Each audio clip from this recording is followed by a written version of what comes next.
Welcome to the Ada K Show. I'm your host, Ada K, and I am a criminal justice major. I am also a deaf courtroom commentator, breaking down the gripping courtroom drama while providing full ASL interpretation, making justice accessible to everyone. Grab a cup of Java and let's dive in. Don't forget, comment, like, and subscribe. And if you love this channel, please become a member.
Good morning, everybody. I hope this finds you well. I am still a little froggy, but I am here. For those of you who don't know, I am recovering from the C word, and I'm so glad I'm on this end of that boat. Let me tell you, I'm feeling great. I had a great night's sleep. I actually went out and had some fun with some friends, newfound friends, people I didn't know, one person I'm getting to know. So long story short, I got to know some new people yesterday. It was awesome. Had dinner, watched the Spurs game. Then the restaurant closed in the middle of the Spurs game.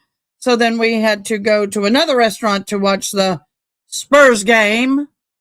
And then they lost. What?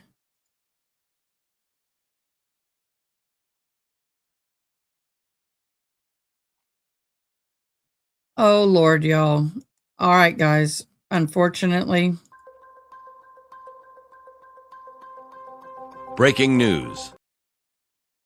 MIT professor in fusion sciences shot dead at his home. Laurinero, I can't say it. 47 was found fatally shot in his Brookline home Monday night, officials said. The professor of a Massachusetts Institute of Technology was shot dead at his home near Boston on Monday night. His death is being investigated as a homicide. Nuo Lourinho, 47, of Portugal, was pronounced deceased Tuesday morning after being found deceased in his Brooklyn home. He is a scientist and psychist and fusion scientist. This is an active and ongoing homicide investigation. Of course, our deepest sympathies are with him and his family, the student, the colleagues, and all those who are grieving. This shocking loss for the community comes at a period of disturbing violence in many other places. MIT said its police department is assisting in the investigation, which is being led by Massachusetts State Police. Another mass. The university citing investigation is not complete, and it will have no further comment. The U.S. ambassador to Portugal, John Arago, offered his deepest condolences. Lourinho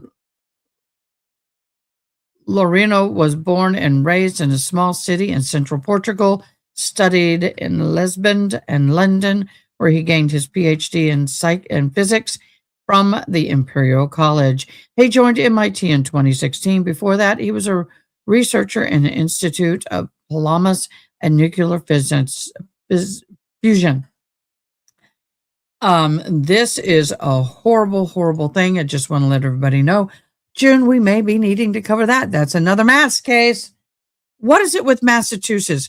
out of all of the cases I think we have had this year, Massachusetts takes the cake as the number one state as far as the cases coming out of that state. That and Florida. Between the two, I can't keep up with you guys. First in chat was Jesse Charles. Welcome, Jesse. Sarah, one sunny day. Angela, go into our Discord private chat with June and I, all three of us, and give us a little update as to how that situation is looking, please, when you can. Okay, guys. You can do it in private chat. I'm sorry, you just did. All right. Thank you, Angela. Just keep us here in the private chat here in the StreamYard. That'll be great. Thank you for hopping in. Okay, guys. I'm going to show this video first, and then we're going to get into this wild case that we're following. Here we go. Out of Southern California concerning Nick Reiner, who is facing 2 charges of murder for the deaths of his mother and father, Rob and Michele Reiner. Alan Jackson is now representing Nick Reiner. He, of course, is the attorney who a lot of us watched during the Karen Reed case. He's as high profile as it gets in Los Angeles. And according to Alan Jackson, he says that his client will not be in court today, Tuesday, for medical reasons. Jackson told reporters outside of the courthouse that he didn't know the medical reasons, what the issue was, but said that his client, Nick Reiner, will not appear before Wednesday.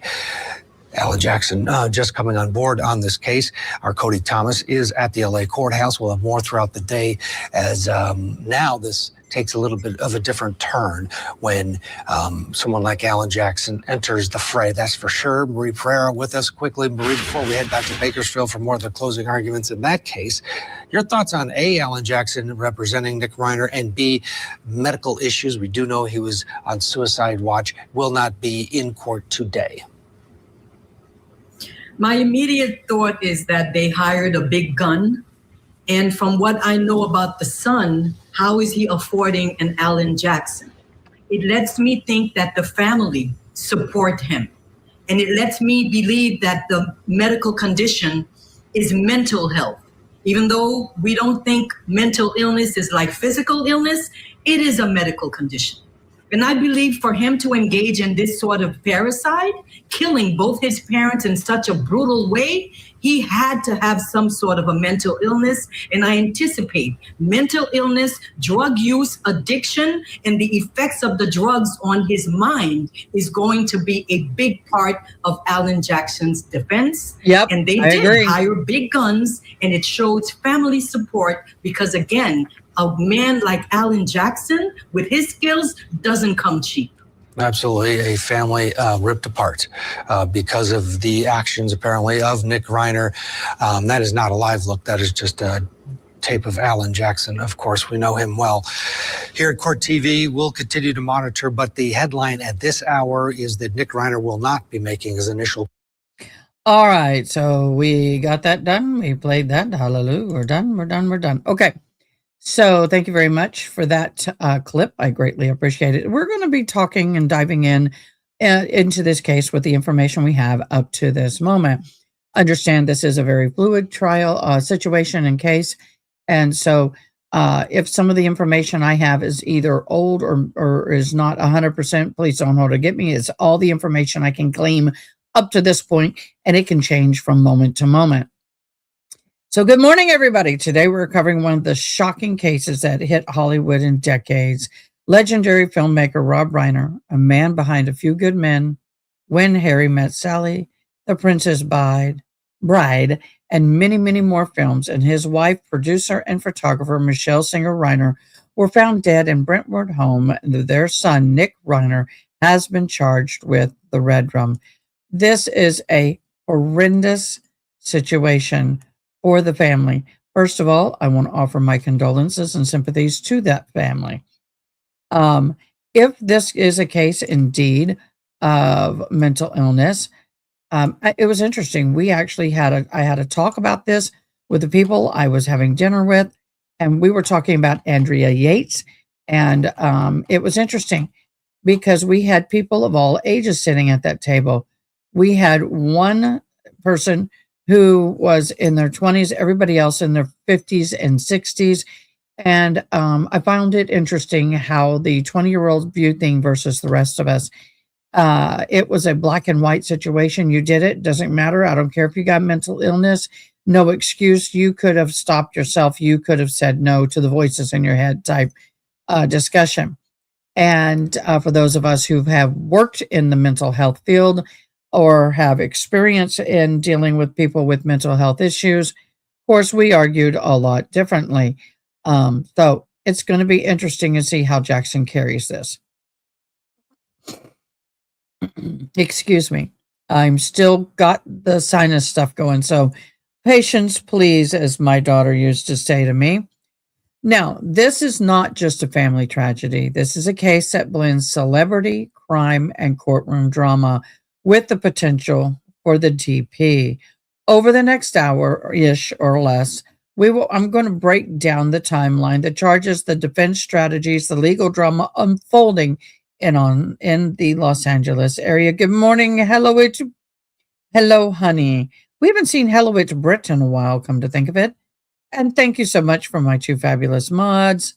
I think there's only two of you in here at the moment, Angela and June. So let's get in. Let's do the deep dive. Okay. So key timeline events, December 14, 2025, the discovery and the arrest. Rob and Michele Reiner were found unalived in the Brentwood residence with apparent stab wounds in it. Nick Reiner was arrested later the same day in Los Angeles. December 15th, booking and the public briefing. LAPD confirmed Kirk Reiner was booked on suspicion of red drum. Public briefing noted that the stabbing nature of the death, while investigative details remain very limited. On December 16th, formal charges were announced in LA. DA charged Reiner 2 counts of first-degree red drum, special circumstances allegations, including multiple red drums and the use of deadly weapons, signifying, oh man, I knew. Okay, give me a second. I got an alert. What's in? All right, thank you very much. I'll go through that in just a minute. You are so fabulous, Mod. The allegation including multiple red rooms and the use of a deadly weapon, signaling exposure to life without the possibility of parole, and even the DP. I'm going to put this aside for a moment. We do have a document that I'm going to try and share. Give me a brief moment, though.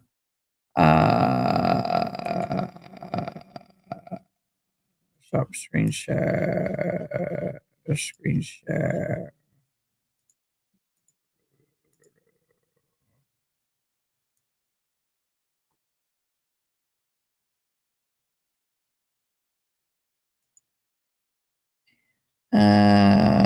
I'm trying to get this up to where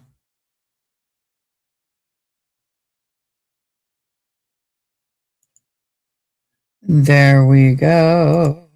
There we go. I'm trying to get this as big and as I can. I am on a PC, but I don't know what program. Well, I guess I can't do any bigger for you guys. Let me try this. Let me try something. Okay, guys, this is as big as I can get this, so please, that's the best I can do. All right. Yay, but we got something for you. Okay, here we go. This, by the way, thank you, June. Can you please put up the source of this, whether it was As the Gavel Drops or the other? Thank you. So here we go. This is the Superior Court of the State of California for the County of Los Angeles. People of the State of California versus Nick Reiner, DOB 91493. Felony complainant. On or about December 14th, the County of Los Angeles, the crime of red room and the violation of Penal Code Section 187A, felony was committed by Nick Reiner, who did unlawfully with malice as forethought render Michele Reiner a human being. June, can we pop up? Where did you get this in? Wherever you got this, thank you. Give credit. Human being. Notice the above offense is serious felony with the meaning of Penal Code 1192.7 parentheses C's and the violation of felony within the meaning of the Penal Code section 667.5C. Felony conviction and the above offense, prison custody, the time being served, stated prison based upon above felony offense being serious felony charges, Penal Code, ... Okay, here we go. On or about December 14, 2025. Let's see if I can expand this. Maybe not. Stop it. There we go. Of Los Angeles, the crime of Reptum in the violent penal code felony of Nick Reiner, who did and unlawfully afterthought Robert Reiner, human being, same thing. Note, upon a felony conviction, the above offense, prison custody time is to be served in the state prison. A felony offense being serious felony. So this is a state felony. Require the defendant to provide DNA and all that. The people of California, we've already seen that. All right. So this here is the actual charge. Thank you, Miss June. Appreciate it so much. So this is the actual charge and complaint against him for both of his parents, filed the 16th of December, 2025 at 2:30 p.m. Thank you so much, beloved. I greatly appreciate you. Thank you, thank you, thank you, thank you. Hold on a sec.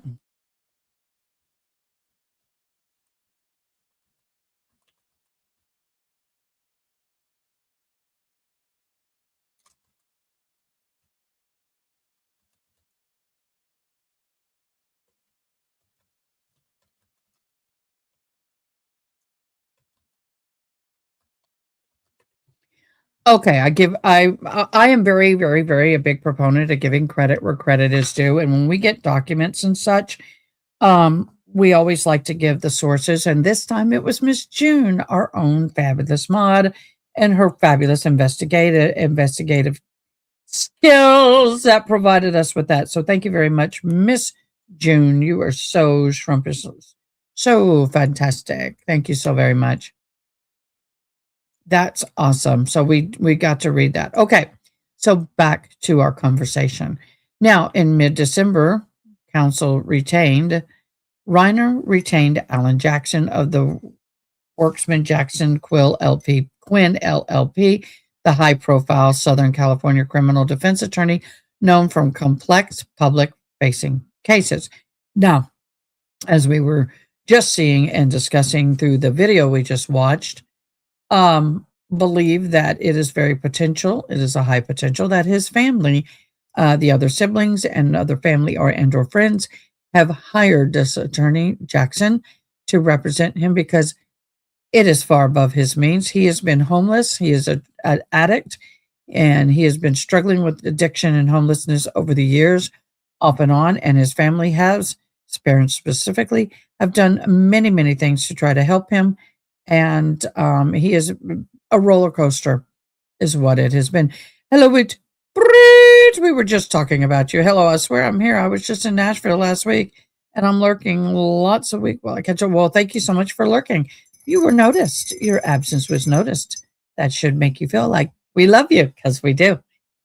We do notice when people are not around, and we do appreciate when they are here. So the person who was making the comments in the video a minute ago was talking about how that the hiring of Jackson is a show of support. Well, yes and no. We will wait and see who is supporting and who is not supporting. Sometimes family members will recognize that one of their family members is an addict and has mental health issues. They will hire an attorney out of legals and or hire him out of what's the word I'm looking for? Sympathy. But I would not venture to say that all siblings are on board with this hiring of Attorney Jackson. It could have just been one sibling who hired the attorney, and the others could be against it.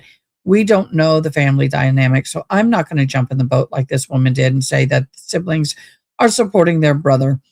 I don't believe that 100%. One, very well possible. Two, possible. But it could be all of them, but there's no evidence to support that at this time. All we know is that somebody is supporting him to the level of hiring Jackson. Jackson is a minimum of $2,500 an hour. You're probably looking at $500,000 just to get him on the boat. Yeah, a lot of money. So, in December 14th, 2025, police responded to the Reiners' Brentwood home. Inside, they discovered Rob and Michele Reiner, both deceased from multiple stab wounds. Hours later, their son Nick was arrested.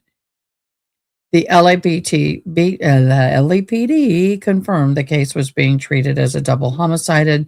Details had remained very limited. They are starting to drip through the cracks.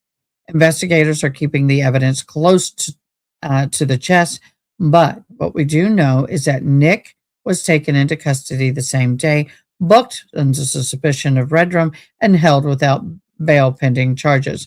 He has been charged. The bond was set at $4 million. Now he is there without bond. I'm sure Jackson is going to fight that. I'm sure Jackson is going to get him out on bond if he can.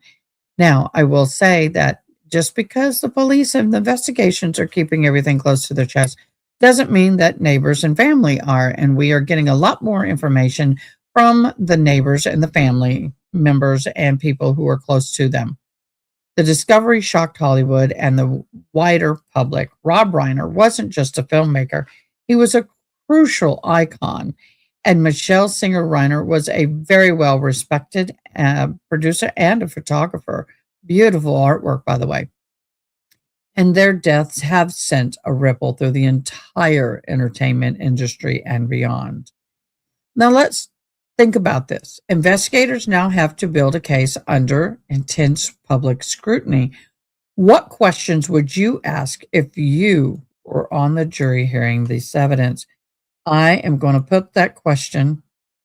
I'm going to put it here. Give me a moment, though. Control Z. Oh, Control Z. Control.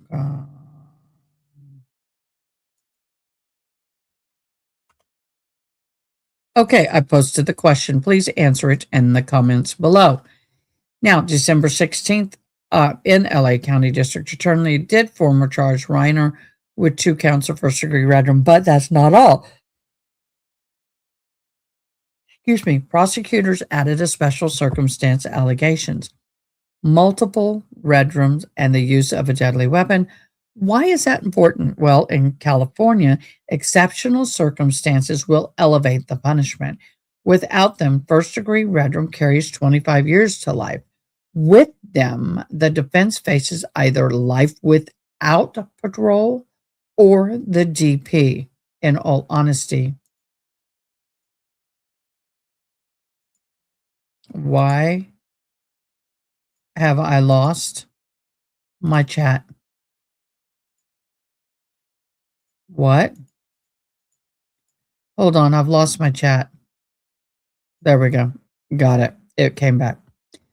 So, with the aggravators, as we call them, they call it exceptional circumstances. I call them aggravators. With those aggravators, it takes it 25 years to life with the possibility of parole to life without the possibility of parole or even the DP. One other thing that they are not putting in here is that if they go after the not guilty by reason of insanity, that is the third option here. Hey, Vanessa. Vanessa, we are suspecting it is one of the siblings, if not all. But I would venture to put if I was a Las Vegas betting person and I had to put a bet on this, I would say one, maybe half of the siblings, but I would not believe all the siblings would support this, in my humble opinion. So Nick Reiner isn't just facing trial, he is facing the harshest penalties the state can impose. First degree red room, 25 to life with the special circumstances. Multiple red room enhances the punishment eligibility to the highest penalty under the California capital framework. The use of a deadly weapon, alleged filings, while not an independent capital factor, it underscores the prosecutorial theory that the intentional lethal force. The DNA has indicated that the case could carry the DP or life without P or LWPP, life without possibility of parole, LWPP, depending on how the external circumstances and aggravated evidence are presented in trial and charged. The defense counsel's strategy. Well, Nick Reiner has a retained Alan Jackson, or someone on behalf of Nick has retained it. Doubt Sister Romney is paying. I agree with that. I doubt she is paying as well. She's the one that found the remains. I wonder if Nick was as we got to be careful with those comments right now, but in my humble opinion, there's a lot of things that could have happened. But the biggest thing is he's had a drug history for buku years. And a lot of times, a lot of people who have a drug history end up being abused in a lot of horrible ways. And that really compounds their mental health issue. Now, who actually retained Alan Jackson right now? Nobody knows. He is a high-profile defense attorney, Jackson's former prosecutor, an Air Force veteran, and now one of the most sought-after defense attorneys in Southern California. He is no stranger to the high-profile cases. He has represented clients in complex, multimedia, heavy trials, including, of course, we all know the Karen Reed trial. That's his highest claim to fame at this point. Here is an unusual twist. Jackson has said that Rob Reiner's film, A Few Good Men, inspired him to pursue law. Now he is defending the man accused of killing that very same filmmaker. Think about that, y'all. Just think about that for a brief moment. You sit there and wait a minute. You sit there and all of a sudden he is covering the red room. He's defending the son that red room, that person. I mean, can you imagine? I wonder if there's any confliction within his soul on that. I don't know. What might his strategy be? Expect the challenges of the forensic evidence. I'm sure that is going to be a big part of this case, but I think the biggest part of this case is going to be the mental health issue. The motions to suppress, possibility requests to move the trial out of Los Angeles due to the media saturation. I think that is going to be a number one key battle as far as pre-battles, prior to trial battles. And I think that is going to be one of the key elements in this trial, is whether it is held there in LA County or if he wins the battle to move it, because this trial is going to be so overly saturated in that area. I almost, and I don't say this very often, most of the time I'm against moving a trial, but in this situation, it might be beneficial for all involved.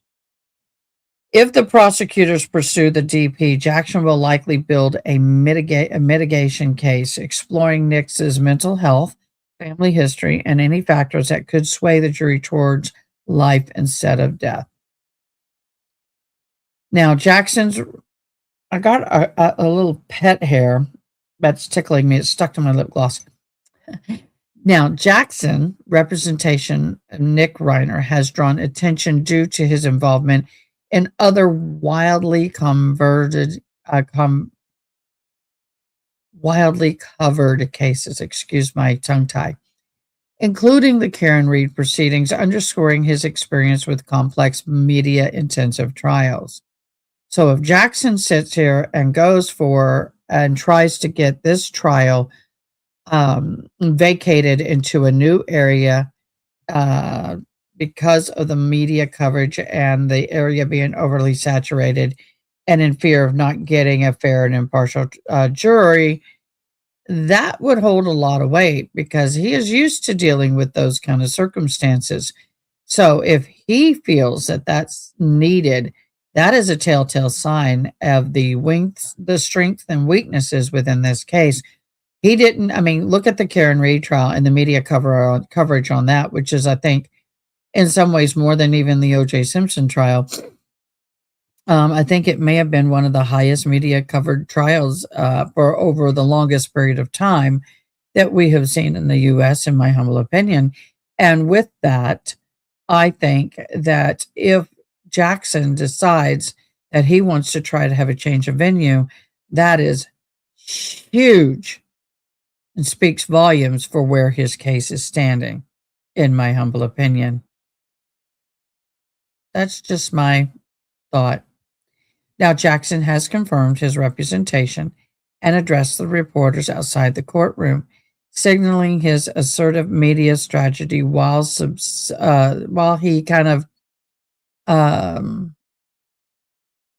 working on, for the lack of a better word, the defense's theory remains undisclosed at this time, and it is too early in the prosecutorial stage for us to have a glimpse into that.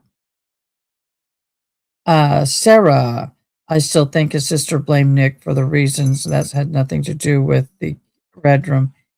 I'm not sure if he did it. Well, once again, he is innocent until proven guilty. And that is true. But he is charged, so we are looking at it on all sides. Jackson has publicly cited Robert Reiner as A Few Good Men as the inspiration we talked about in his career.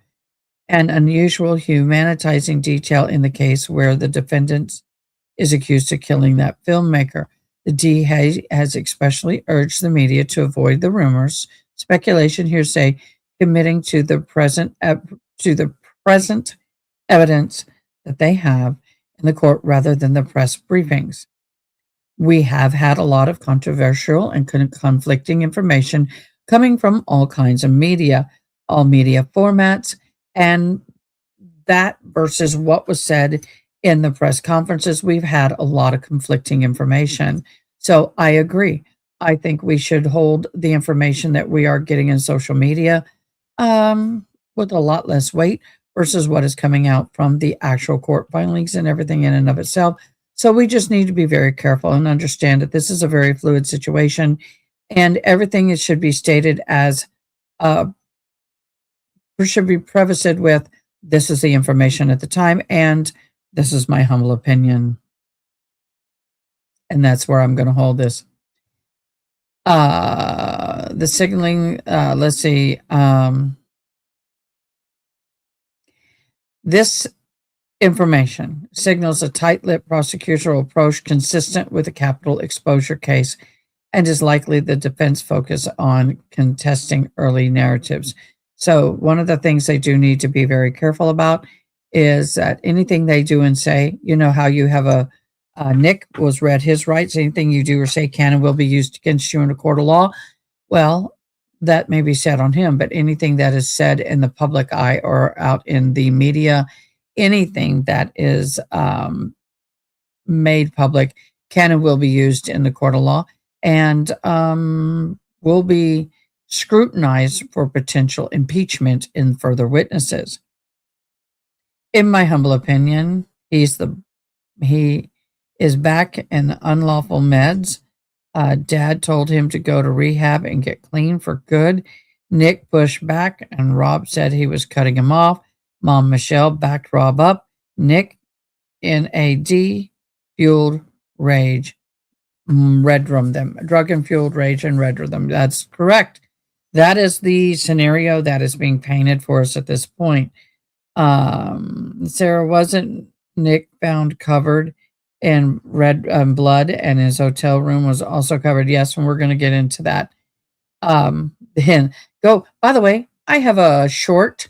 I am just very new to doing shorts. Please go like my shorts, subscribe to the channel, and add your love. We appreciate it. So this case sits at an intersection of celebrity family tragedy and allegation of capital redrum. Sorry, I got all of a sudden I got a lot of bells and whistles going on. Sorry. Do we have anything new? No, we don't. Okay, just so my mods know, I am in live comm in Discord if you need anything else at this time. He has been diagnosed with schizophrenia, but I'm being very careful with saying all of that kind of stuff until we actually have a little bit more information. The case sits at the intersection, like I said, of the celebrity family tragedy, allegations of capital eligible coverage has amplified every prosecutorial beat, charges, custody status counsel, heightening the jury pool sensitivity and potential defense motions related to pretrial publicity and venue. Guys, there may even be a situation where what's the word? It just left my mind. Where the judge puts everybody oh God, what's the word I'm looking for? It just left my mind. Help me, guys.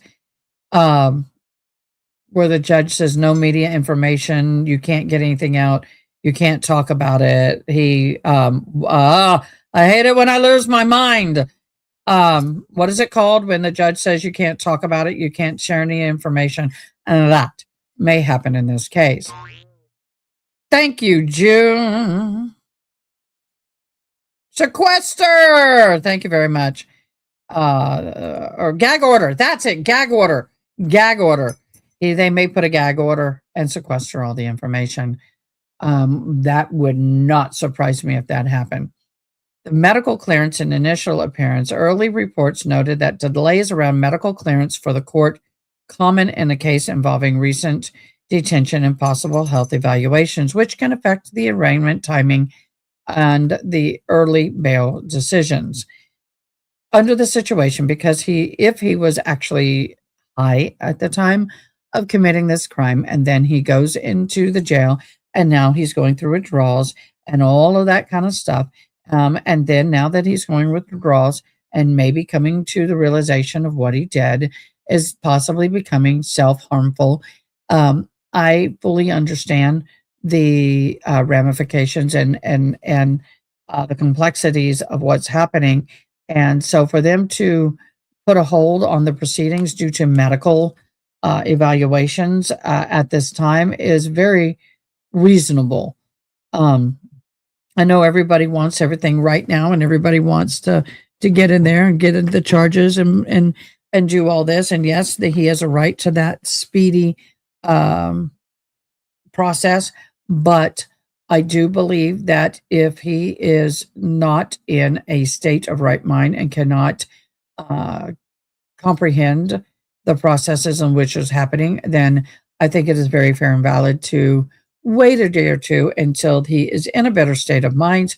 And then that way he can participate in his defense and he can participate in the hearing. And that's where we are. And I believe that was the right decision to make. Now, the initial reporting focused on custody and charging rather than bail and arraignment. In a capital eligible case, defense are generally held without bail or under exceptionally high bail, pending constitutional statutory analysis, except formal bail determination as a very early hearing.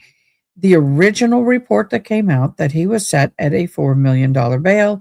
Then a secondary report came out and said that the bail has been revoked and he is being held without bail or bond. Lawful law takes time. That is true. Lawful police investigations also take time. People need to back off and let the law system do their job. In your humble opinion, you are definitely right about that. Gag order, definitely. Sequestering the jury for full trial, possibly. We don't get a sequestration very often, but there's a chance we will here. So, given that intense media, both sides may seek protective orders limiting dissemination of evidence. For example, the autopsy details may be withheld, and scene images definitely would be put under a gag or sequestration or be blocked from the media. Balancing the public interest with the fair trial concerns is an important thing. However, the releasing of documents that contain any of these images should not. I think the images should be withheld. I am all in that because let me tell you, I've seen plenty of it live and in images, and once it's out there, you can't get that back.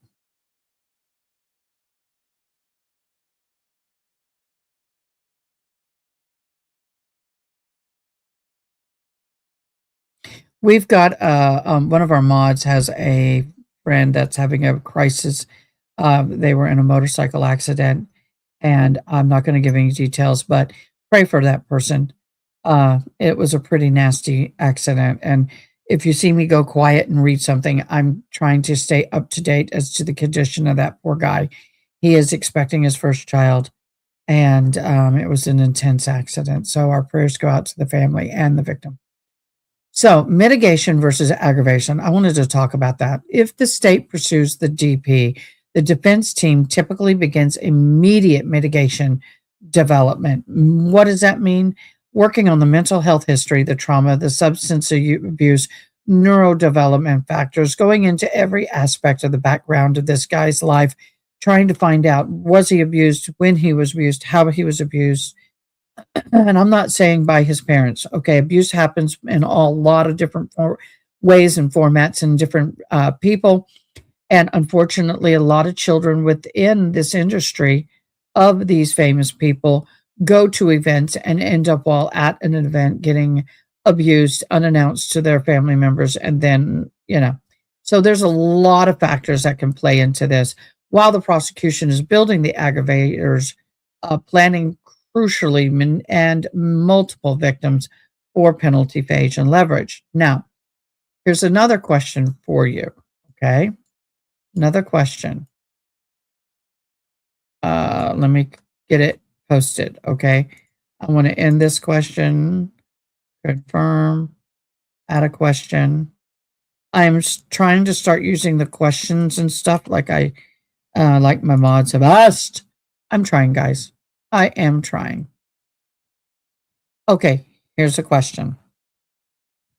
Should a celebrity case be tried locally where the crime happened or moved to avoid bias? Drop your comments and thought in chat below.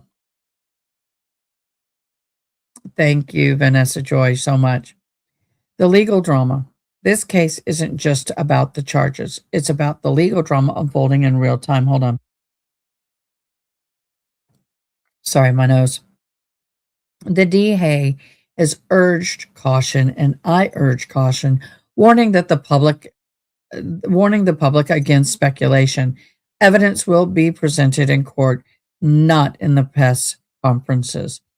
That is a deliberate move. Prosecutors know that the spotlight is super intense, and they don't want to jeopardize this case.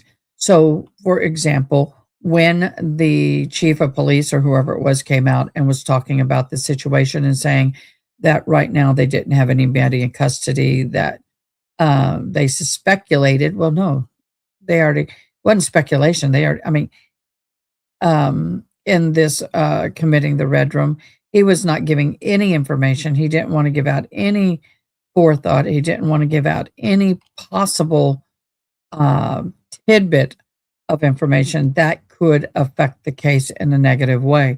He was holding everything close to his chest, as he very well should be.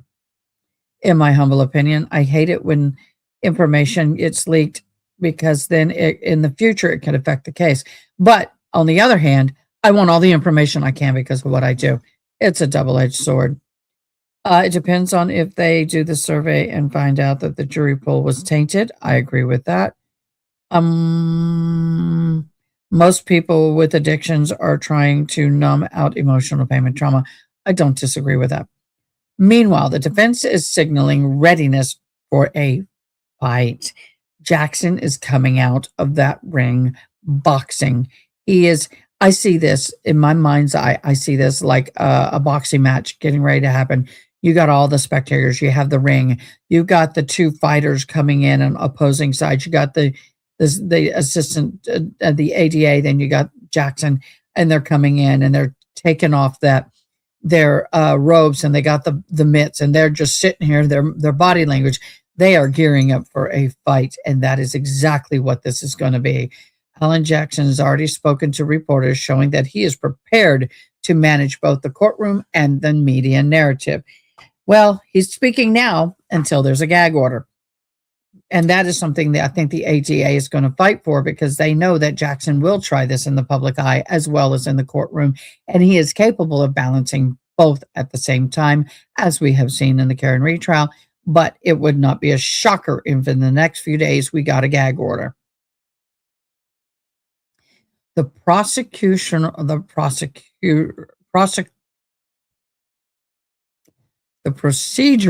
sorry, that's the dyslexia, hurdles are already emerging, and let's talk about that. The medical clearance delayed Nick's first court appearance. That is setting up a good path for mental health issues and possibly not guilty by the reason of sanity. That is huge for the defense. Bail arguments are expected, but in capital cases, defendants are usually held without bail. Now, that may be true, but if the bail is set, it is going to be excruciatingly high, and the judge can say cash only. If he says it's a cash only bond of $4 million, that means that people need to come up with $4 million. Otherwise, it's 10% of that $4 million, which is $400,000, and that possibly could be paid by the family member who is paying for the member or members who's paying for Jackson as the attorney. Protective orders may limit what evidence can be shared publicly, and I believe that's going to hit real quick. The jury pool contamination is a real risk. With Hollywood and the national media coverage, every detail of finding an impartial juror will be challenged, and it will be a very tough jury pooling.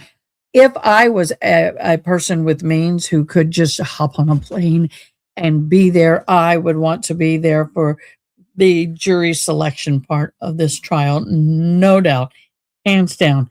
If I came into a shit ton of money and I could afford to just go and sit and stay there for the entire trial, I would. But if I couldn't, excuse me, and I had to be selective, give me jury selection and closing arguments. I wanted to send my son one of those camps when he was a teen. I'm glad we couldn't afford it. Yeah, I don't just, depending on how the evidence pans out, it might be a plea deal case to avoid the DP. And that's where I was going to go next, honey. We'll talk about that in a moment. I'm going to star that comment because I want to come back to it. The DA is pursuing the death penalty in this trial will be bifractional. Guilt phase first, then penalty phase. That means two battles. One over whether Nick committed the red room, and the other over whether he should live or die. That is a huge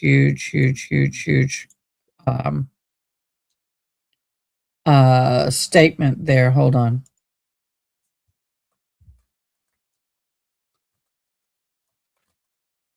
Come on, mouse, do what I ask you to do. My mouse is not cooperating. I'm going to get a new mouse at the beginning of the new year. So let's think back over other celebrity trials. Now, one of the ones I've mentioned before was the O.J. Simpson. Yes, I was alive when that happened. The Alec Baldwin and the Karen Reed. Each had its own legal drama, but the case combines family tragedy with capital punishment at stake. Why is it drawing so much attention?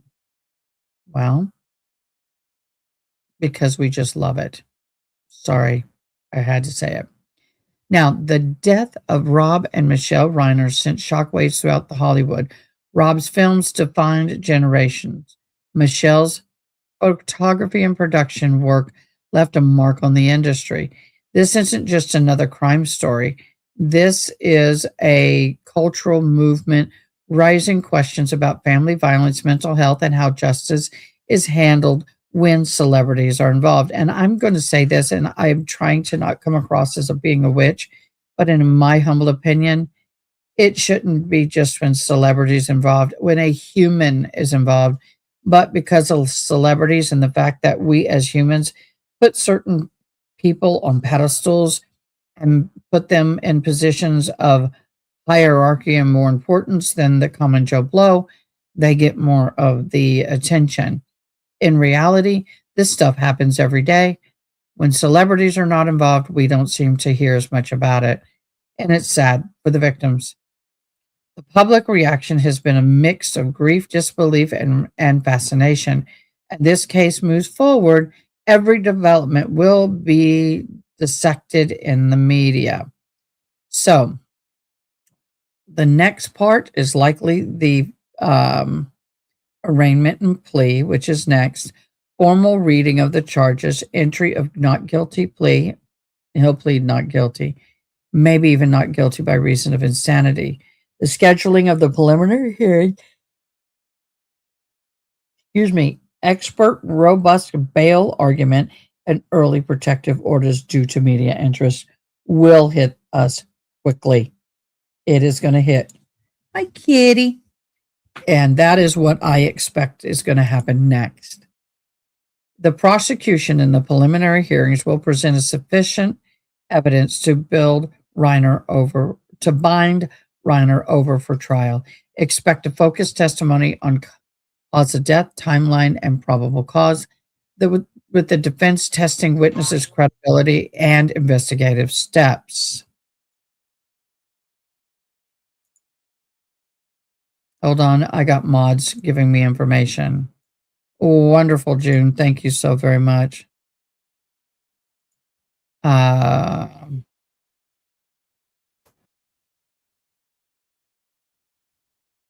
guys. We are waiting. June, you are so fabulous. Love. Again, love you very much. Thank you. I will put this on when I see someone come up. All right, we've got a news conference getting ready to happen. Okay, let me turn that off so I can hear. All right. The defense may file some motions to suppress, compel discovery, limit publicity, seek change of venue, citing pervasive media coverage and potential jurors' bias. The DP decision, the DA will determine whether to formally seek DP. This decision often follows internal committee review and consultations and will drastically shape the trial strategy and the timeline. The trial trajectory, if proceeding to trial, which except for a plea deal, anticipate a bifractional process, guilt phase, then penalty phase if warranted. Extensive forensic evidence will be brought in and contested narrative around the intent, premeditation, and any mitigating mental health factors. So we have covered Nick Reiner's case from the crime scene to the charges to event strategy and legal drama ahead. This case is still unfolding. The next big step will be the DA's decision on whether to pursue the death penalty. That decision will shape everything that follows. We will be here to cover every twist and turn. Please subscribe, hit the bell, join us live. Finally got the hair. Update the courtroom drama. That is where we are with this case. Let me get back to the comments at hand. Now, depending on the evidence and pans out, it might be a plea deal case, avoided DP. That might be the angle the prosecution or DA are going for. You know what? That is very well a possibility. Now, I would not be surprised if he pled guilty, but I gotta say, if you're going to plead guilty and any chance of pleading guilty, you would not have hired Jackson. Jackson is not a plea deal attorney. He is I call him a rabid pit bull on raw meat attorney. And yes, that is my own phrase. I coined it myself. June has just given me the case doc information felony. The charge. Okay. I'm looking at something that she just sent me. Okay. We have charges to date. Multiple red room charges, use of deadly weapon, red room of a female, use of deadly weapon. So there's 2 counts of multiple red room and the use of deadly weapons.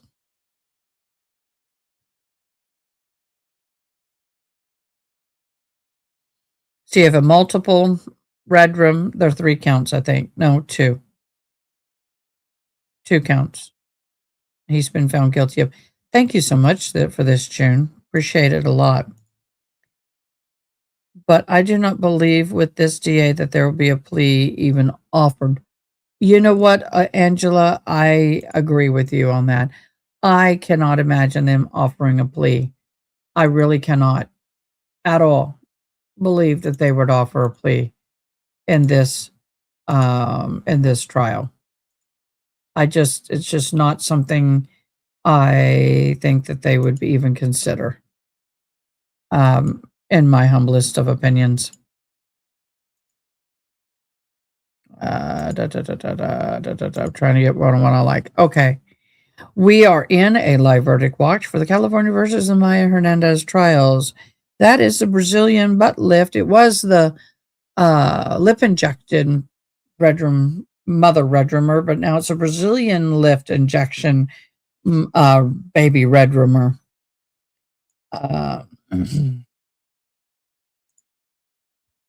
Oh, that's why it's staying blue, because I started. Okay. I wanted to talk about real quick one other thing.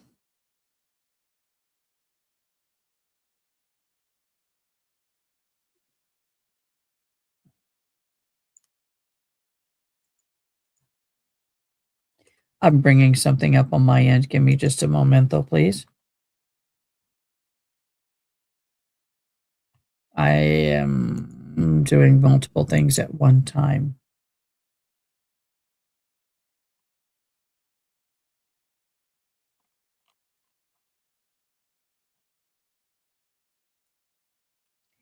I'm going to talk about why they may push for a plea deal, why they may not. I'm going to share that with you. Just give me a second. Okay. Why prosecutors might push for a plea deal, avoiding trial risk, even with a strong evidence. Jurors can be unpredictable. The plea ensures a conviction without a gamble. Death penalty trials are extremely costly, years of litigation, appeals, and expert testimony, and a plea saves the state time and a freaking lot of money. The victim's family consideration. Sometimes family preferred closure over prolonged trauma of an appeal. A plea can deliver a faster verdict, and get through the process faster. The leverage and that the threat of DP is often used to pressure defendants into accepting life without parole. Now, how will that evidence shape the angle and overwhelming evidence? Well, if the case is airtight, prosecutors may still offer a plea to secure certainty and avoid appeals. Now, one of the things is that I have personally known victims of a family that was red room, and they decided that they pushed for a plea offer because they didn't want to sit through trial, and the fact that some of the family members were extremely elderly and were afraid that they would die without closure. Weak circumstantial evidence. A plea deal becomes a safety net. Better to lock in a conviction than risk an acquittal. The mitigating factors. Defense may highlight mental health, background, or lack of prior record, or argue against DP, making the plea more attractive to both sides. Now, the negotiation of a dynamic prosecutor. Hold on, let me get that back up. Dynamics. Prosecutors dangle the DP as leverage. Defense counters with mitigation evidence and procedural challenges. The DA ultimately decides whether pursuing a DP is worth political, financial, and emotional cost. You're right. The framework is as an angle. Often DP is less about the actual execution, more about the bargaining power. So several recent high profile cases have shown prosecutors using the threat of DP to secure plea deals, often resulting in life in prison instead of an execution. This is common strategy when the evidence is strong, but the state wants certainty of closure.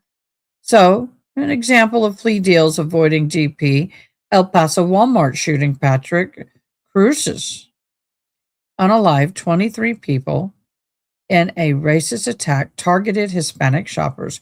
Prosecutors initially pursued, prosecution initially pursued DP.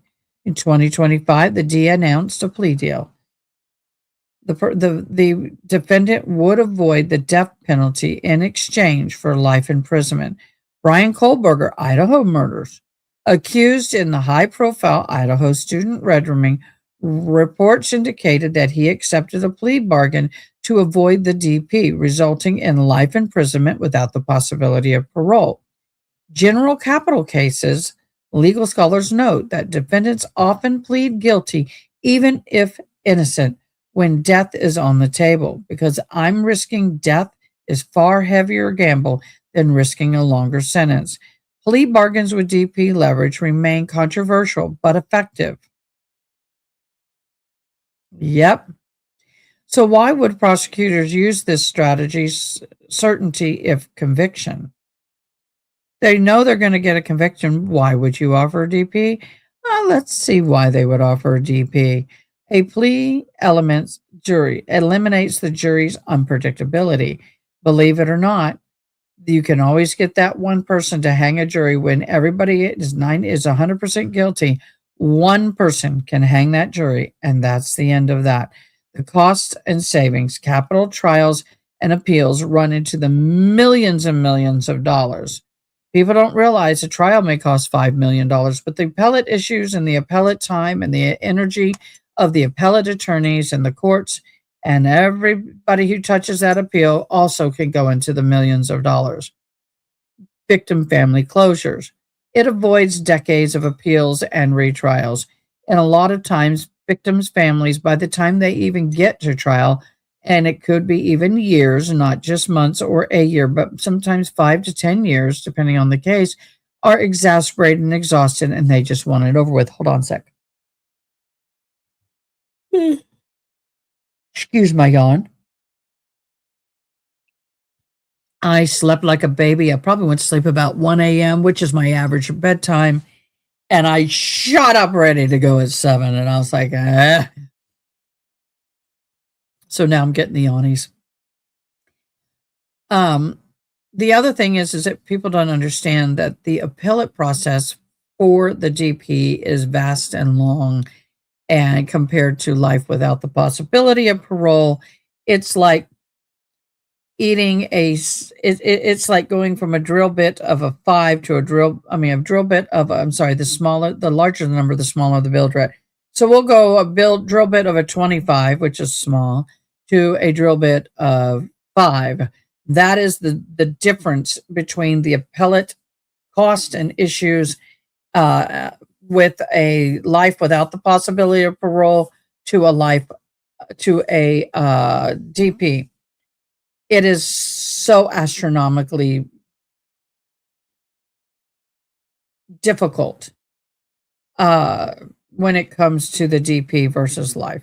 And so a lot of families and a lot of people will just say, we're okay with the plea deal, give them life without the possibility. That ensures that, but it also cuts back on the multiple millions of dollars that some of these the life with DP sentences have against life without the possibility of parole. There are also political optics that we have to take into consideration as if you are a DA. Can the DA claim justice was served without controversy or executions?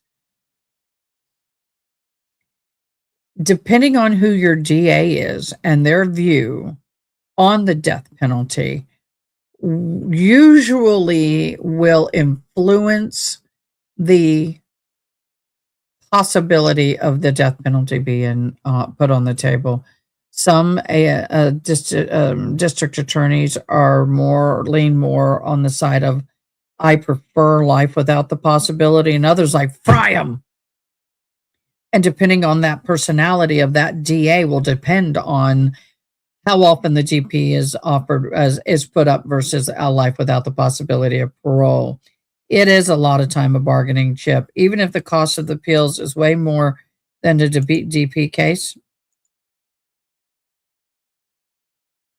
Yep, way more in the GP case. So, implications for the Reiner case itself.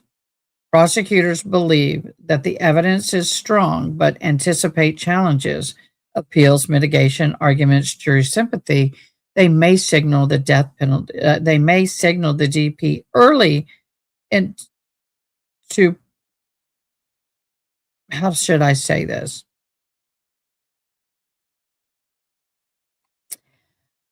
They may throw DP on the table early in order to persuade or pressure into a plea deal. I don't see Alan Jackson taking that. If he did, I would be surprised unless there was such a deal that was offered and he felt that that was the best thing for his client and is, I mean, down to his toenails, then he may do it, in my humble opinion. When you have a person that, and I want to say this, before I met my sister Jennifer, my thoughts would have been vastly different on this. Before I met Jennifer, I really didn't know somebody who was addicted to drugs to the level that she was, and at one point in her life, and to the level that this man is. I never knew anybody who really did anything other than marijuana. And when I met Jennifer, she was coming out of her last rehab, and Jennifer was introduced to cigarettes and marijuana at 9, and by the age of 11-ish, she told me, and these are her words, her own personal testimony, and she shared it publicly, but she's now deceased. She was introduced to the hard stuff, and once that addiction took hold was for her instantaneously. Sometimes when people do certain drugs, they don't become addicted the first time. It's after multiple times. Her, it was an instant thing, and a life of addiction. And I used to think, well, you chose to do drugs, it's your fault. You did this crime, did the time. No sympathy. But then I have learned and grown in my understanding that it was an illness for her. There was just it was bad. And the person who and again, when she was introduced to drugs, cigarettes, and addictive things such as that, was 9 years of old age is when she started smoking. And she was introduced to marijuana by a family, by alleged family member. I got to be careful here. And I've mentioned this before when she was alive. So for me sharing this, she was fine with. When someone is introduced to drugs at such a young age, I don't blame them. You can't.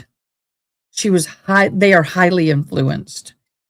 And a 9-year-old is not capable of making truly the decisions of consequence, in my humble opinion, my studies and my education, which now is legit because I got a diploma. But in my humble opinion, depending on when, I would want to know the history of this guy's drug abuse. I want to know how he got started. I want to know more information. And so I am not as quick to judge when I hear people talk about lifelong addictions. I'm not. And a lot of these people who are children of very famous people are introduced to these drugs very early in life. And so I have a little bit more leeway and understanding. If this was the case, and if this is, as was with my sister, she never committed a crime like this, or I don't think she ever really committed a crime. amazingly. But I guess what I'm trying to say is that it is easy for those of us who have never been addicted to judge those who are addicted. And so you will not get that judgment from this channel at all. I will say though that I do still believe that if you commit a crime such as this, that there needs to be, you are not safe for society, especially at this point in time, and that you do need to be held in a safe facility, whether it be a jail, whether it be a state hospital. You do not need to be in public, and you need monitoring. I'm not putting this as eloquently as I wish I could, but I guess you get the point. The point is that I'm not going to be quick to judge his drug addiction and how this crime happened. Do I believe in this case that there is room for not guilty by reason of insanity? I do believe so. It is my understanding at this point that he has had a lifelong battle with drugs, and so we'll see what information unfolds. But do I believe that if this is a not guilty by reason of insanity, or the AGA believe that they're going to pull that card, and if the AGA believes that the NGRI is going to be on the table, that they may offer a plea so they get a guaranteed conviction and jail time, in my humblest of opinions. Okay, Vanessa, I'm going to have to warn you. Please understand, do not be offended. I am going to remove that comment because I have been dinged with that word. You can use just the word P by itself. We know what it means, but you're wondering if any of these Hollywood jerks got to Nick. It's possible. We will get the full story if they do not take a plea deal. I'm sure we'll get the full story. Vanessa, I don't disagree with your comment at all. Please don't even go that road. Just say P's, P''S, and we'll be fine. I have been dinged for it, so I don't want to get in trouble, okay? The defense, in turn, may push for the plea deal to life without parole to avoid the risk of execution. So if the defense does not take the not guilty by reason of insanity route, then they may go for a plea deal. But if Jackson is the attorney, that's going to be the last ditch effort. The DP often functions less as an actual sentence and more as a bargaining and leveraging chip. In the Reiner case, the DA is pragmatic. The plea deal could be the most likely resolution, especially if the victim's family prefers closure after prolonged litigation. All of that in my humblest of opinion. I am not an attorney, but I am a criminal justice graduate. So does that make me a criminal justice expert? Not quite yet, but it does make me a little more dangerous.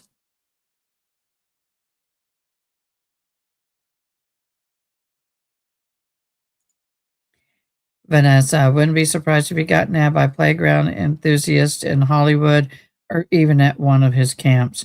Did he go to those camps? I may have missed that tidbit of information. Did he go to those camps? Honey, I agree. I agree as well. Unfortunately, a lot of these actors and actresses in Hollywood, music or movie moguls, entertainers, did send their children to a lot of these hoity-toity camps without understanding what was going on behind scenes. And as a parent, if I did that, I would be devastated. If that did happen and his parents knew about it, that would explain that may be a part of why they worked so hard to try to get him help. But that doesn't mean that the relationship wasn't without stressors, and that the relationship, anytime you have a relationship with somebody who is an addict, whether they're recovered or not, and I don't really say addicts actually ever fully recovered. They are currently not in the form of using. Once an addict's always an addict in a lot of people's minds. There is a possibility that he might have been sent to one of those for rehab. That is a huge possibility. So unfortunately, From now, this once again from my own humble, and I say very humble, knowledge and information that I learned from my sister and understanding addiction. That when a person starts using drugs and a child, for example, their brain function is greatly diminished and slowed and delayed, seriously delayed. And their coping and skills, their reasoning skills, their rationale skills are usually impeded because of that. And so for me, I fully believe that that I don't doubt that there were not a lot of arguments in that family and a lot of distension in that family. And Nick was not capable of rationally handling those as he would have been if he hadn't have done all the drugs. It damages the brain. That's what I'm trying to say.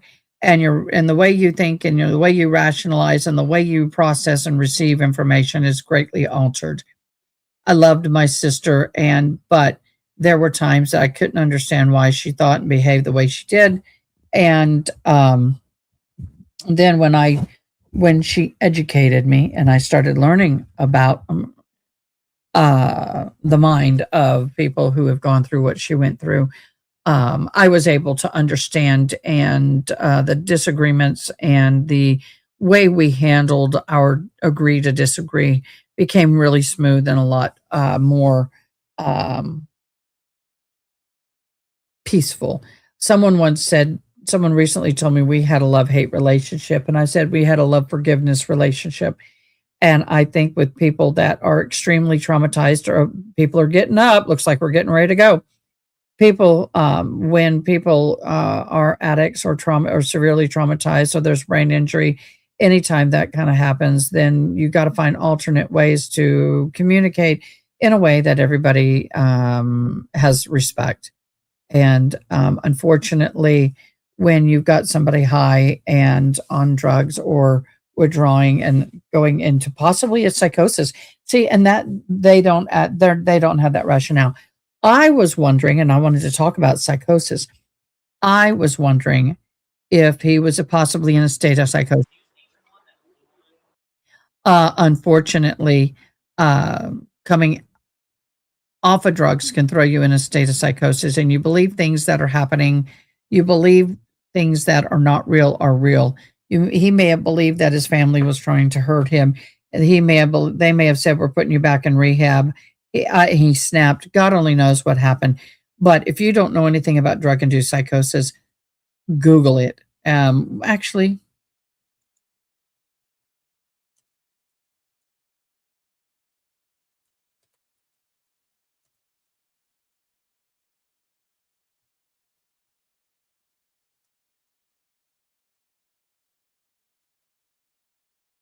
I think I have it. I did write some information, and as my degree, I had to do some of this stuff. So let me pull up some information. I'm trying to pull up. I have it. I got to pull it up. But I really want to talk about this because this very well may be a huge part of this case.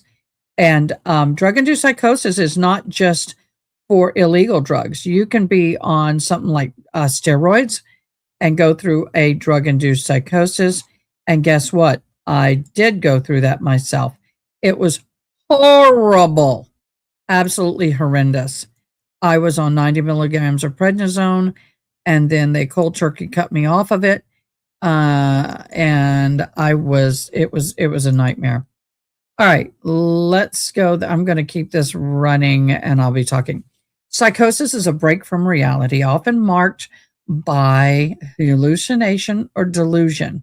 While drug abuse can both trigger and worsen these episodes, together they have formed dangerous cycles where substances used increases vulnerability to psychosis.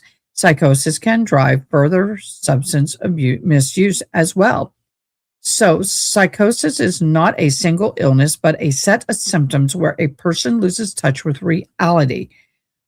The core symptoms are hallucinations, hearing voices, seeing things, or sensing experiences that are not real, strongly held false beliefs, paranoia, and grandiosity, disorganized thinking behaviors, confused speech, erotic actions, causes mental health disorders, schizophrenic, bipolar disorder, severe depression, medical conditions like dementia, brain injury, infections, thyroid disorders, or prescribed medications at high doses can cause psychosis.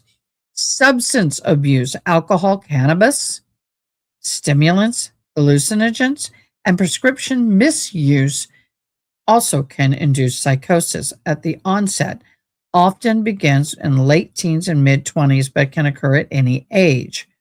Drug abuse and its link to psychosis brain impacts are, oh, thank you so much. Drug altered dopamine and other neurotransmitters disrupting how the brain processes reality. Common substances linked to psychosis are cannabis. Heavy use in adolescents increased risk of psychosis disorders. So Jennifer she did not have a lot of that. Thank God she was not a schizophrenic or schizo whatever. She didn't have any of that, thank God. But she had other problems. Stimulants like cocaine and methamphetamines can cause acute psychosis episodes with paranoia and hallucinogens. Alcohol withdrawals can trigger hallucinations or delirium. Hallucinogens, like LSD and PCP, directly distort perception and reality. Dual diagnosis, as many people with substance abuse disorders also have mental illnesses such as depression, anxiety, PTSD. Now, there is a risk of cycling. Drug use triggers psychosis. Psychosis increases the likelihood of self-medicating with drugs, leading to worsening of the symptoms and higher relapse risk. Psychosis versus drug abuse. Neutral symptoms clusters, hallucinogens, delusions, and disorganized thoughts. Man, I'm getting a lot of text. Hold on. Just want to make sure. Okay, we're good. Chronic conditions of compulsiveness, substance use causes mental illness, medical conditions, and trauma. Drugs, genetic environment, stresses, mental health issues, all of that can cause a compound dissociation and psychosis. It also creates a disconnection from reality, altered perception. Dopamine rewards the system, it hijacks it.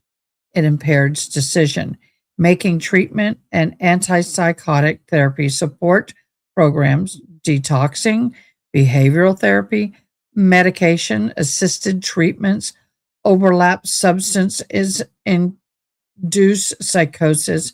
Medical illnesses increase the risk of hold on. I'm going to pause that. Increased risk of drug misuse. There are treatments for all of this. I will pause this for the moment. We're going to go into the hearing. Here we go live. Mason and Elizabeth Little and Mortimer Jackson went on behalf of Mr. Reiner, who's currently present in court in custody. Thank you. Morning, Your Honor. Habib Bailey for the people. I'm going to back that up and boost the volume because obviously we need that. Went on behalf of Mr. Reiner, who's currently present in court in custody. Thank you. Morning, Your Honor. Habib Bailey for the people. Jonathan, for the people, Your Honor. Thank you. You're LA. You have a lot of money in your county and you can't afford decent microphones. What the hell? And Counsel, how would you like to proceed today? Your Honor, if we could, I would like to ask for a continuance of the arraignment. I don't want to get it complete at this juncture. It's too early. We've coordinated with counsel from the Benoit, sorry. office, and January 7th, with the court's permission, will be a convenient date for us to come back for potential arraignment. Thank you. At this time, I'll take a waiver, speedy arraignment waiver from your client. Mr. Reiner, you have a constitutional and statutory Okay, it's hard to hear, so I've got captioning, so I'm going to read the captioning. Alan Jackson, along with Kate Mass and Elizabeth Jackson, went on behalf of Mr. Reiner, who is currently present in court and in custody. Good morning, Honor. He'll be failure for people. We've coordinated with counsel for the DA's office. January permission will be converted the day.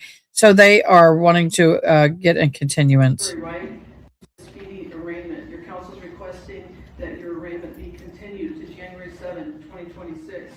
Do you waive your right to a speedy arraignment so that your arraignment can be heard on January 7, 2026?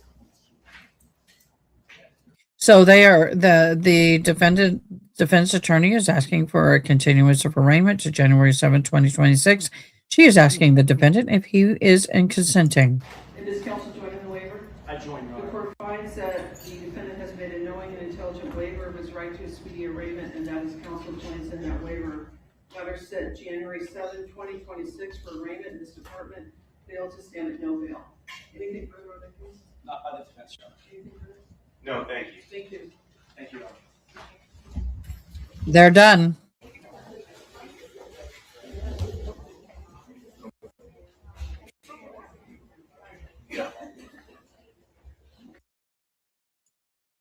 And okay, we're waiting to see if they come out and make any comments. I'm going to continue with what I was talking about before. Let me get down to it. I have to get back to my notes. Sorry about that.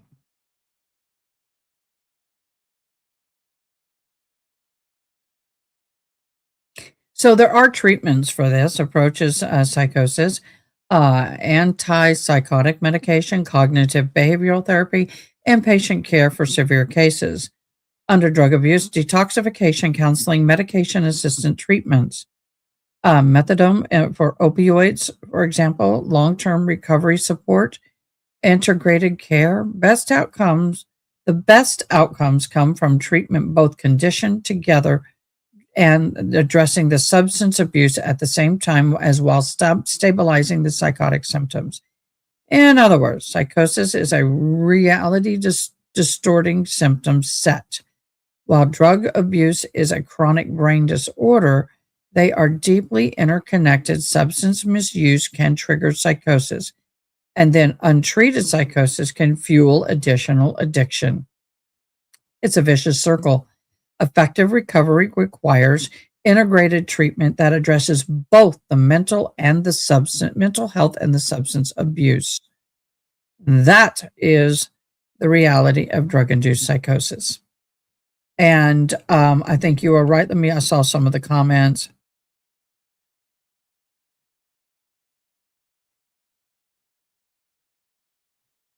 This is true. This is where I want to do the Chris voice of the Chris Benoit, the wrestler case was definitely a case of psychosis caused by steroid abuse. It is. I will tell you, when I was on prednisone, I was having it was cancer and related, and it was really high. And then they told me doctor made a mistake and told me I could stop the prednisone. I was taking 90 milligrams a day. 90 milligrams a day is sky high. And when I was taking those 90 milligrams a day, they told me that they were going to stop it. Well, they didn't tell me to titrate off. They didn't give me the plan. And I just stopped taking the prednisone. When I got home that day, I went into a psychosis. It was scary and horrible. Thank God I had a husband who was a physician at the time, and he was able to take care of me and get me back on the prednisone and titrate me off. But let me tell you, I was curled up on the couch, covered in a blanket, had knives gathered in front of me like a fan, because I believed I had thousands or hundreds to thousands of scorpions sitting there facing me on the floor, on the walls, ready for me to move. And the moment I moved, they were going to kill me. And there was nothing there. Now, I have a high fear of scorpions, thanks to my twin brother. I'm better now, but back then, whoo, I saw a scorpion, I'd be running out of the room.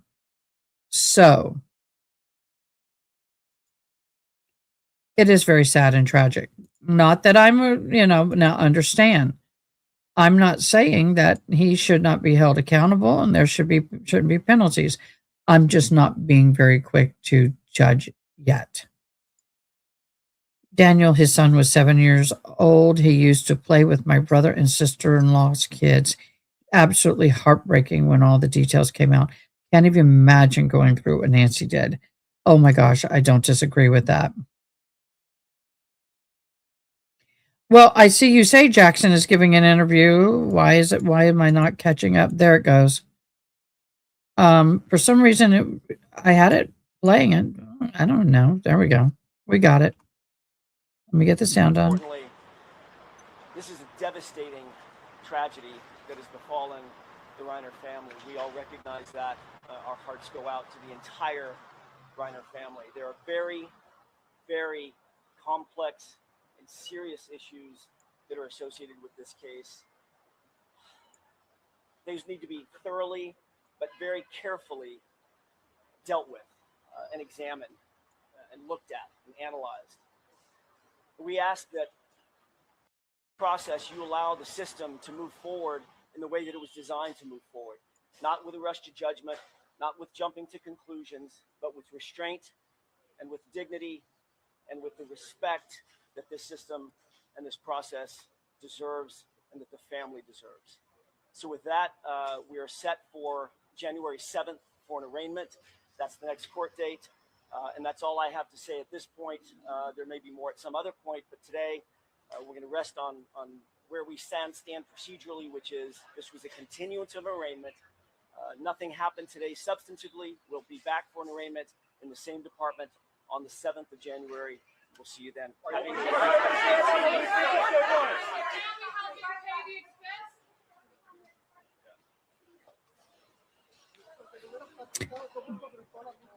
Joan, did they say what time? I forgot. I'm going to put it on the calendar.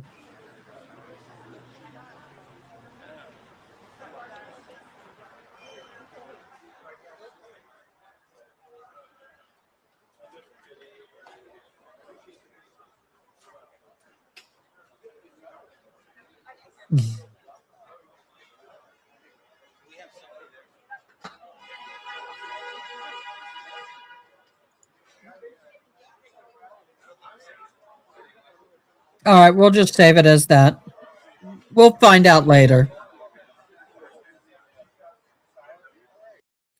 Okay, I don't know if the DA is going to come out and say anything. Probably not.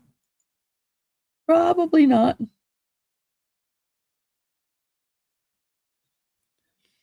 He only gave the date of the 7th. I know. I just didn't know if the court said anything that I may have missed. So this is tragic. This is tragic, and I have to say, this is not something. I mean, this happens every day in our country, in our world, and it's horrible. So that's why. Yeah, right. Okay. So now we're going to be waiting for that. Okay, guys. Oh, I know what I didn't do this morning. I know what I didn't do. I got to go do it quickly. Dashboard. I know I forgot to do something. So I'm doing it now. Doing it now, doing now, doing now, now, do it now, do it now, do it now, now. Do it now, do it now, do it now, now, do it now, do it now, now.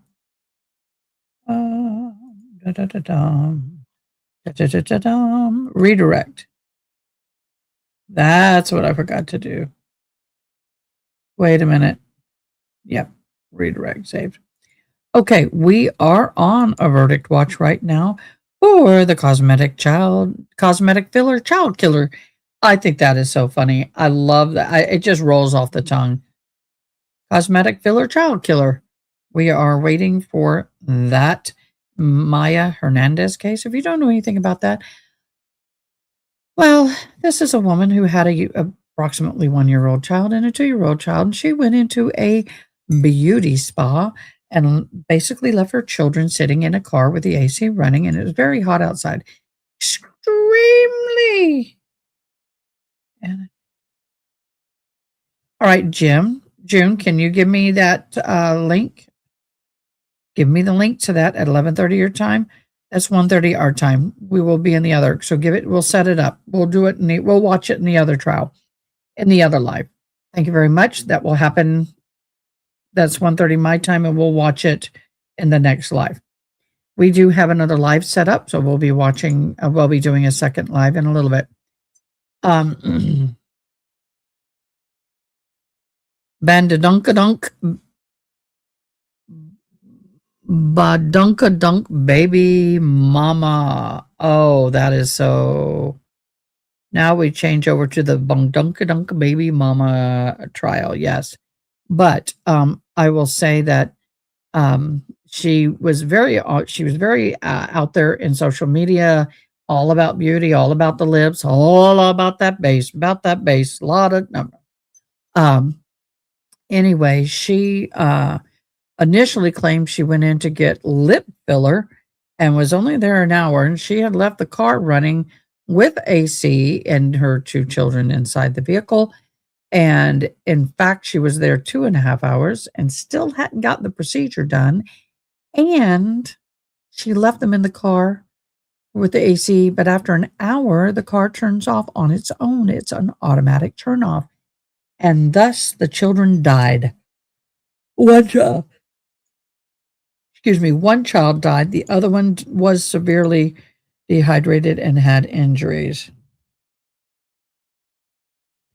So that, and then they said when she went to the car, she picked up the baby and shook him upside down, I think they said, but shook the baby, didn't call 911 for like 6 to 8 minutes, didn't ask for 911. That was unusual and was not in the frantic state that we should have been. That in and of itself was odd to me. Unfortunately, I didn't lock my dog in the car for 10 hours, but my dog and she wanted in the car. We went for a ride, so to speak. It was really weird, but she got in the car. She climbed in the front seat, curled up in the floorboard, which she do periodically. Most of the time, my service dog rode in the back. Sometimes she would get in the front floorboard, and she curled up and died. When I discovered she had died and wasn't just sleeping, I was absolutely apeshit hysterical. And this is a first responder who, if you called me to your car and said that somebody was left unattended and is not breathing, I would be more calm and be able to perform CPR and be more logical than I was on when it's your own, it's a lot different. But it was loud. People came out. I was screaming. I was crying. I was doing CPR on my dog for over 30 minutes. Now, if that was my child, can you even imagine how far worse that would have been? Far worse. And she was just like, I can't go there. And some people say she was in shock. Oh, boo. I've seen shock. But there was a bottle left with milk. The other child that did live was found in a diaper that was totally soiled through. The liquid was totally gone in the car. There was no liquid for them to reach or drink. They drank it all. And that child was still sweating. Thank God. Because one of the signs of heat stroke is you stop sweating. And that's where you're dangerous. That's where it's dangerous. My son suffered a severe heat stroke out at camp once, and to this day cannot tolerate the heat for any given period of time. When I got there, he was not sweating. He had a migraine type headache. He was not talking appropriately. He was very lethargic. We were way out in the country, so I drove him like a bat out of hell to the emergency room, and it could have been very, very, very. Could not have ended well. Thank God it did. I never sent him back to that camp again, even though it's a good camp. Um, he is a migraine prone child, but they said he had a migraine and they didn't call me, and he was throwing up. I mean, he had been throwing up. He'd done all the symptoms of a heat stroke, not a migraine. So my heart goes out to the family of the grandparents of these children. This woman, I have very little sympathy for. She's 20 years old. They're going to paint her out as a child having children.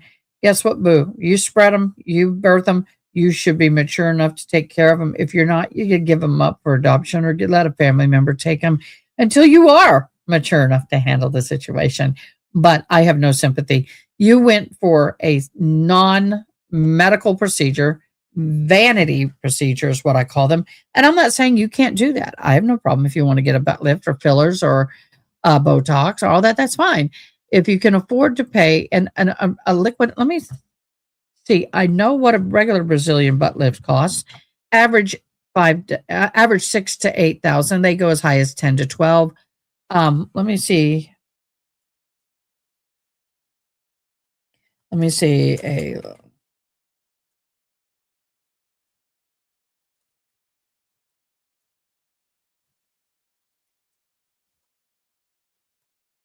see what it says. I'm doing a Google search. Don't we love Google searches? Okay, and here we go. In California, Brazilian butt lift typically costs between $7,500 and $25,000. Oh, I was wrong. Most patients paying around $12,000 to $15,000, depending on the surgeon, facility, anesthesia. The surgeon fees are $7,500 to $16,000, anesthesia $1,500 to $4,500 for general, which is common, varying by clinic and hospital. Okay.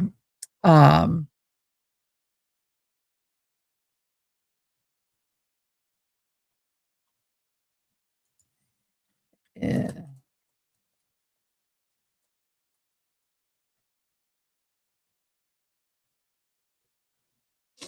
Now, there's a liquid BBL, sometimes known as BBK by mistake. It's a clear distinction. A liquid BBL is, instead of fat transfer, the doctor uses injections like I'm not saying all these different fancy words. Typically, okay, they are less in cost, 3 to 6,000 per session, but you need 2 to 4 treatments spaced weeks apart.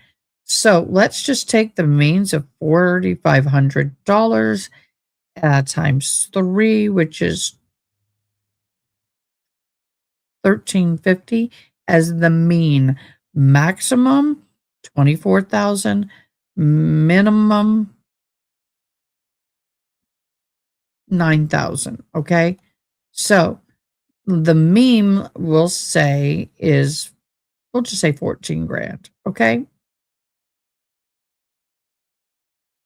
12 to 14 grand is what this woman overall was going to pay for this. And maintenance is needed every 2 to 3 years. So the average cost is 12 to 15,000 with a range of 9 to 23 depending on the surgeon and the facility. That's for the fat transfer. So the liquid one, I still would gauge it about 12,000 once you put the liquid. Okay, here's a good breakdown. The liquid BBL versus the surgical. The liquid BBL is 3 to 6K per session. We'll do 4,500 as a mean. For the surgical fat transfer that lasts a lot longer is 12 to 15K average. Longevity, 2 to 3 years needing maintenance versus the regular BBL permanent with some fat survival. Recoverable minimal downtime and weeks of recovery for the surgical. The risk lower, injectables risk only, where the surgical is higher because it's a surgery. Results subtle, gradual, and the surgical liquid, and then the surgical is dramatic and fuller. So, boo, you're spending that kind of freaking money. You couldn't hire a babysitter for 2 hours. I don't get it. That is where I struggle with this case. You sit there and you have a Brazilian butt lift liquid that is in the tune of approximately $4,500 a session. And you can't pay $50 to hire a babysitter? What the hell?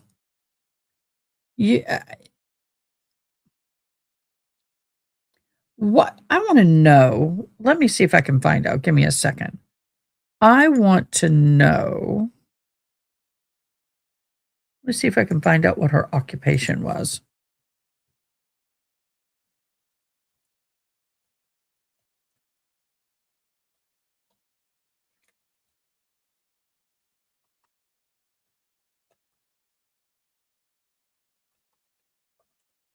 Let me see if it says anything. Let's see. I'm Googling doing the, my Google, me and Google. Okay. Maya Hernandez was working as a certified nursing assistant before her trial. Hernandez was testified during her trial that she was a single mother employed as a CNA. Okay.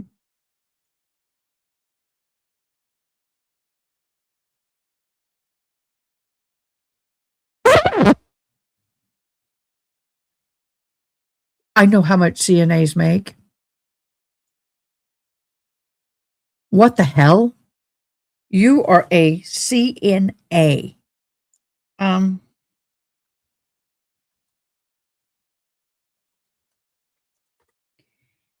you are paying an average of $4,500 a session for Brazilian butt lift.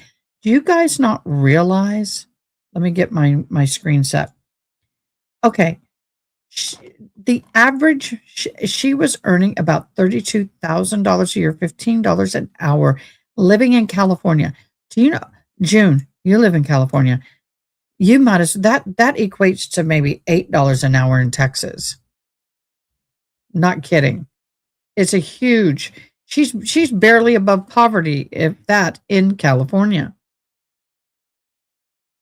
She explained that her children's father was incarcerated for domestic violence, leaving her as a sole provider. Power! There's your shake. This detail about her occupation was a part of her defense testimony intended to show her responsibility circumstances leading up to the tragic event.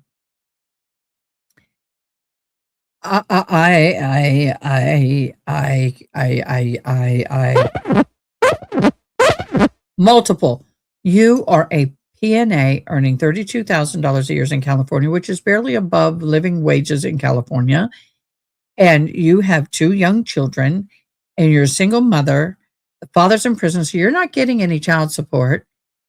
And you are paying $4,500 a session, two sessions to, it can be more than that, but average of 4.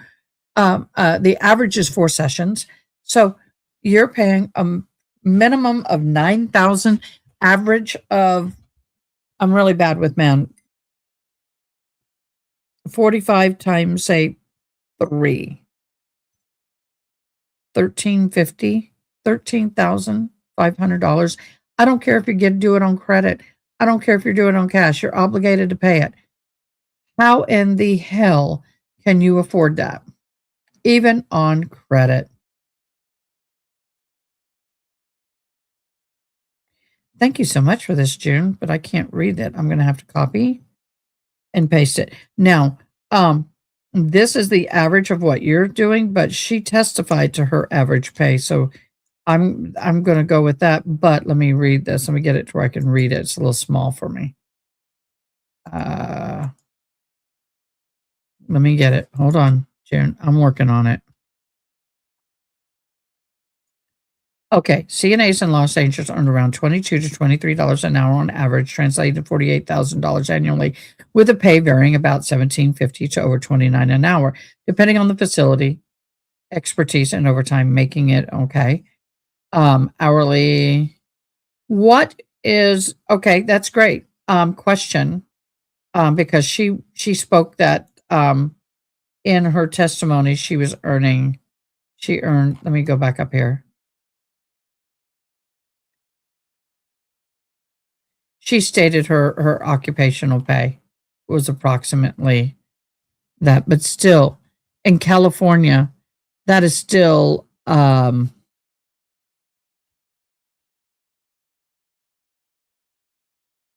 that's still not very much money. Am I right?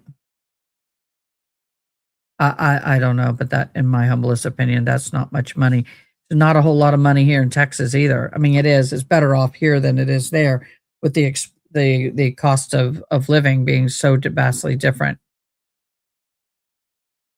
Let's see. The detail about her occupation was a part of her defense testimony intended to show responsibilities.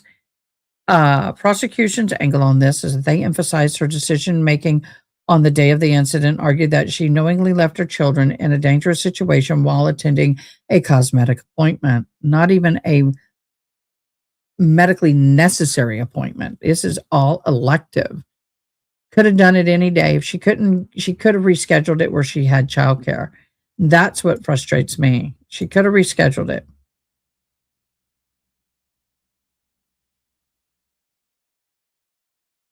I have an Ian Mitchum thumbnail. I did it last night, June.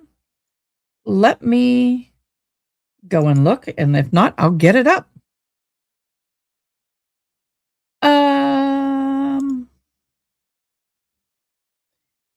June, I have an Ian Mitchum thumbnail up. I'm going to share screen to show you. Right here, June. Right there. Okay. So we got it up. Yay, I thought I did it. Whew. All right. By highlighting her role of the CNA, the single mother, the attorney aimed to portray someone accustomed to caregiving and responsibility, suggesting tragedy was not intentional. Before trial, Maya Hernandez occupied as a CNA role centered in patient care. That angers me even all the more because it was centered around patient care.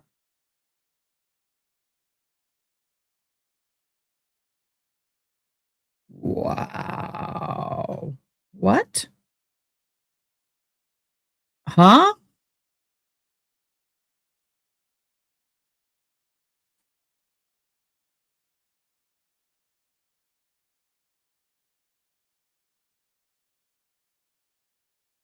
Okay, I gotta go do something there.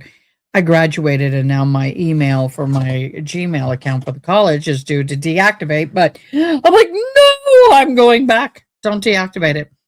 Okay, what I'm going to do is I now need to get the other stream up and running. June, can you provide me a link for court in this chat?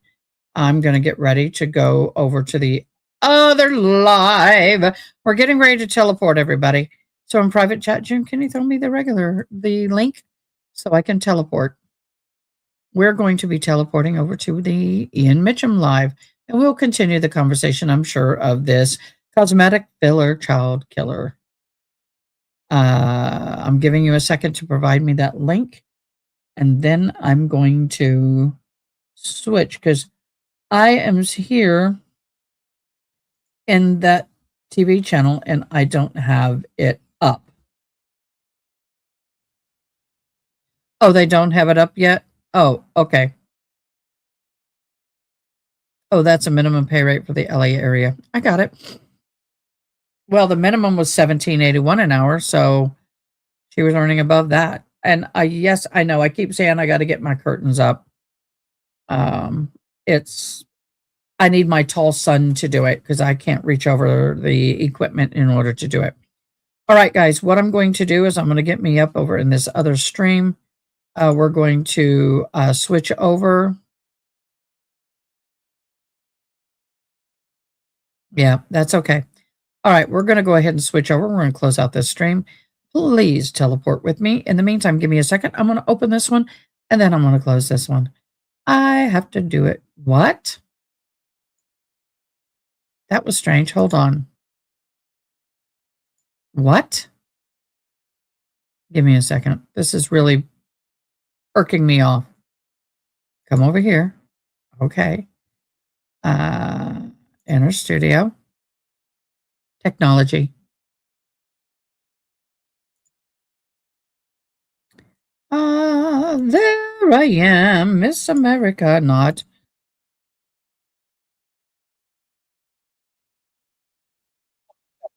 Going live over there. We are actually starting. So please, please, please. Hop on over. Thank you so much for today. We appreciate it. We'll see you in about 2 minutes over on the other live. Have a good one. Thanks for watching. Please comment, like, share, and most importantly, subscribe. I hope you have an awesome day. Till next time, take care.